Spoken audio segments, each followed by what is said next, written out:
দুজন মহিলাকে যে বিয়ে করা হারাম সূরা নিসা সূরা নিসার 23 নম্বর আয়াতের মধ্যে কি বলছেন একটু খেয়াল করেন। আল্লাহ তাআলা বলছেন, حرمت عليكم أمهاتكم وبناتكم وأخواتكم وعماتكم وخالاتكم وبنات الأخ وبنات الأخت وأمهاتكم اللاتي أرضعنكم وأخواتكم من الرضاعة وأمهات نسائكم وربائبكم اللاتي في حجوركم من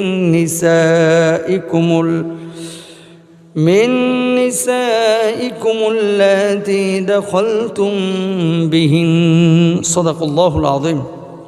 মূলত আয়াতে আল্লাহ তাআলা 14 জন নারীর কথা বলেছেন যাদেরকে বিবাহ করা সম্পূর্ণরূপে হারাম বা নিষিদ্ধ। তারা কারা? 1 নম্বর মাকে বিয়ে করাটা হারাম, হুররিমাত আলাইকুম উম্মাহাতুকুম। 2 নম্বর তোমাদের কন্যা, 3 নম্বর তোমাদের বোন, 4 নম্বর তোমাদের ফুপু, 5 নম্বর তোমাদের খালা, 6 নম্বর তোমাদের ভাইয়ের মেয়ে, 7 নম্বর তোমাদের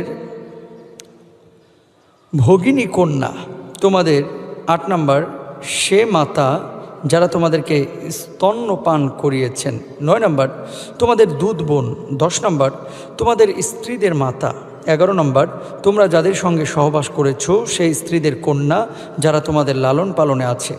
যদি তাদের সাথে সহবাস না করে থাকো তবে এ বিবাহে তোমাদের কোনো গুনাহ নেই। 12 নম্বর তোমাদের ঔরসজাত পুত্রদের স্ত্রী। 13 নম্বর 2 বোনকে একত্রে বিবাহ করা কিন্তু যা অতীত হয়ে গেছে, নিশ্চয় আল্লাহ ক্ষমাকারী দয়ালু। 14 নম্বর অন্যের বৈধ স্ত্রীকে বিবাহ করাটা সম্পূর্ণরূপে হারাম।